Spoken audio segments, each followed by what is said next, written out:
आदरणीय यादव जी की पूरी टीम को हार्दिक बधाई। और मैं चाहूंगा भाई हाथ बाहर निकाल के एक बार जोरदार तालियों के साथ साथियों, भाई हम समाज के सबसे जागरूक इंसान हैं। शायद एक ऐसे परिवार में जन्म हुआ, मम्मी पिताजी दोनों शिक्षक थे।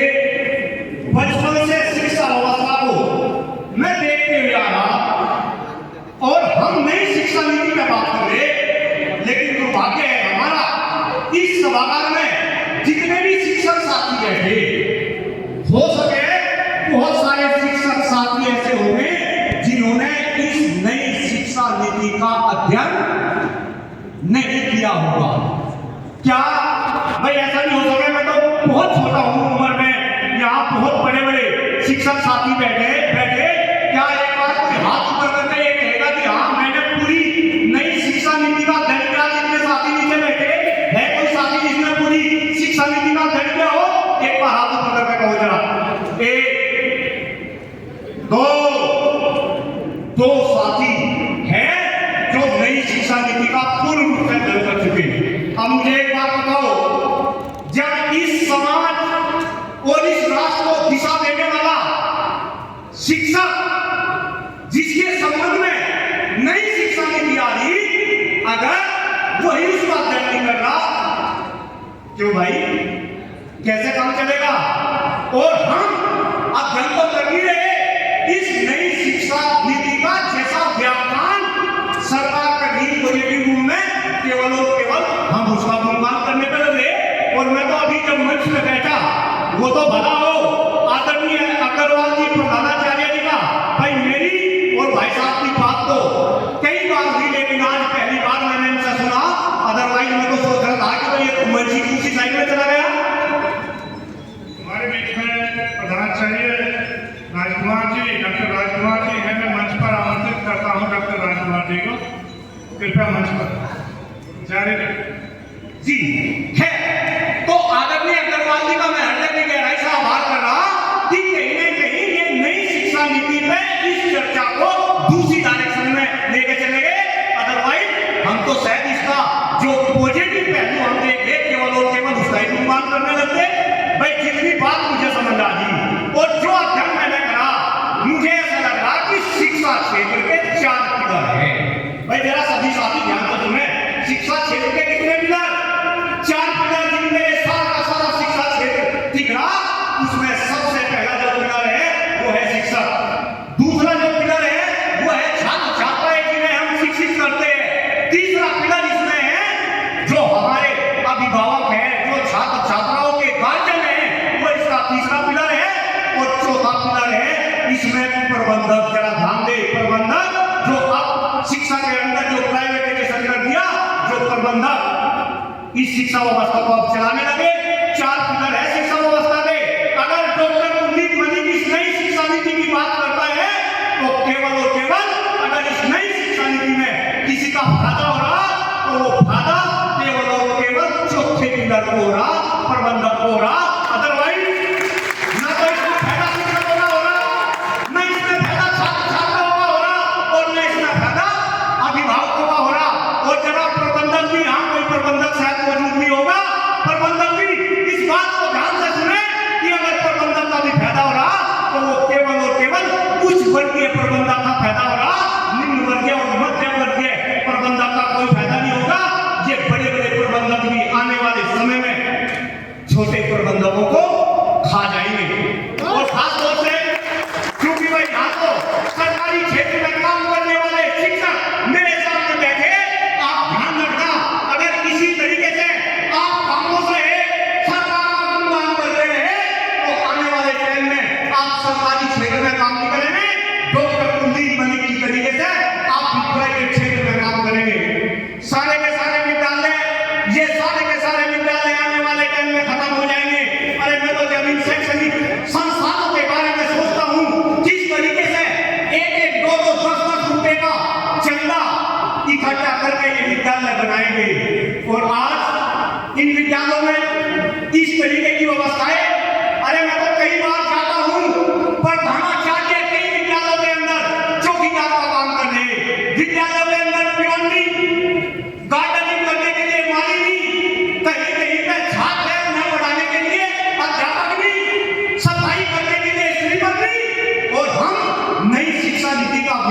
कर रहे, हमें कहीं ना कहीं इसके ऊपर सोचना पड़ेगा।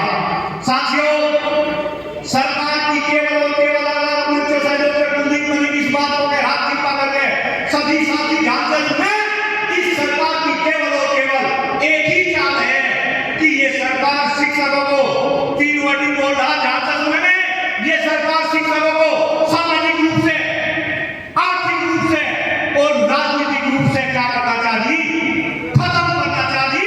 और ये आपकी नई शिक्षा नीति में आपका धर्म है। जब छोटा बच्चा था, पिताजी की उंगली पकड़ के चलता था, जहां भी निकल के मास्टर जी नमस्ते, मास्टर जी नमस्ते, समाज के अंदर एक शिक्षक का इतना सम्मान था। सामाजिक रूप से आपको खत्म कर दिया गया, आर्थिक रूप से आप अपनी बात न करो, प्राइवेट क्षेत्र में जो साथी काम कर रहे हैं, ये भी आपके भाई बंधु है, हम भी आपके भाई बंधु हैं।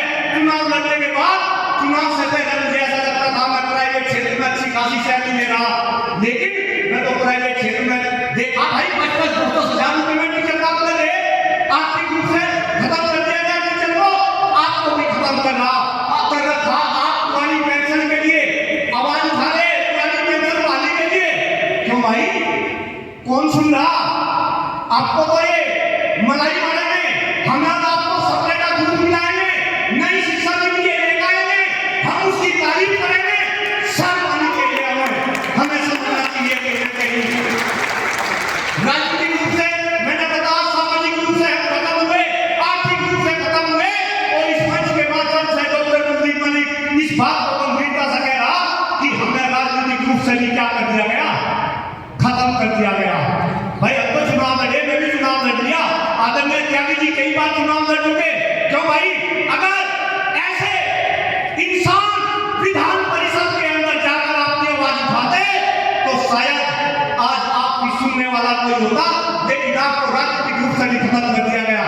यानी शिक्षक सामाजिक रूप से खत्म, आर्थिक रूप से खत्म, राजनीतिक रूप से खत्म, और शिक्षकों की मेंटेलिटी भी ऐसी बना दी गई कि हम भी सरकार का क्या करने लगे, गुणगान करने लगे। क्या करने लगे? गुणगान करने लगे। हम भी राजनीति के अंदर धर्म की बातें करने लगे। बार बार अलग अलग मंचों से इस बात को कहता हूं कि अगर इस देश को आगे बढ़ाना है, और भाई सरकार तो कह दी देश को विश्व बनाना, कह दी ना, डेडलाइन फिक्स कर दी ना 2047, लेकिन इस मंच से मैं कहता हूं कि अगर देश को विश्व बनाना तो उसका रास्ता केवल और केवल शिक्षा के गलियारे से होकर गुजरता है। आज सरदेशी परम पूजनीय स्वर्गीय चौधरी चरण सिंह जी की 122वीं जयंती है, और मुझे फख्र है कि भाई मैं भी ऐसे क्षेत्र से आता हूँ जो चौधरी साहब का कर्म क्षेत्र है। चौधरी साहब ने भी एक नारा दिया था कि अगर देश को आगे चलाना तो उसका रास्ता केवल और केवल ग्रामीण गांवों से होकर गुजरता है। आपके मन से डॉक्टर कुलदीप मलिक ये सरकार को बताना चाहता है कि अगर आपको इस देश को विश्व बनाना है तो उसका रास्ता केवल और केवल शिक्षा के गलियारे से होकर गुजरता है। आपको इस गलियारे को क्या करना पड़ेगा, आपको इस गलियारे के अंदर बदलाव लाने पड़ेंगे, और इस गलियारे का जो सबसे इंपॉर्टेंट घटक है, जो इस गलियारे पे नींव की हड्डी है, वो है हमारा शिक्षक। आपको शिक्षक को मजबूत करना पड़ेगा, शिक्षक को आपको सामाजिक, राजनीतिक और आर्थिक रूप से सशक्त करना पड़ेगा। इस आशा के साथ भाई मैं तो आपके बच्चा समान हूं, आप लोग जिस तरीके से मेरी हौसला अफजाई कर रहे, आपका भी बहुत बहुत आभार, बहुत बहुत धन्यवाद। मैंने इस मन से कुछ गलत कहा हो उसके लिए मैं क्षमा प्रार्थी हूं, और बस एक निवेदन, एक निमंत्रण मैं आपको दे रहा कि परसों से यानी कि आगामी 25 तारीख से इस देश में एक नई चर्चा शुरू होगी। इस देश में एक नई चर्चा शुरू होगी, उस चर्चा का नाम है शिक्षा पे चर्चा। चर्चा का नाम है शिक्षा पे चर्चा। इसकी शुरुआत हम परसों 25 तारीख से मेरी माता जी की पहली पुण्यतिथि है ग्रेटर नोएडा से करेंगे। आदरणीय त्यागी भाई साहब जैसे वक्ता वहां पे आपको मंच में देखने को मिलेंगे। इस चर्चा को आप आगे बढ़ाए, क्योंकि हमें पता है कि देश में हर बिंदु पे चर्चा है, जाति पे चर्चा है, धर्म पे चर्चा है, संप्रदाय पे चर्चा है, चाय पे चर्चा है, एक नियम पे चर्चा है, लेकिन भारत माता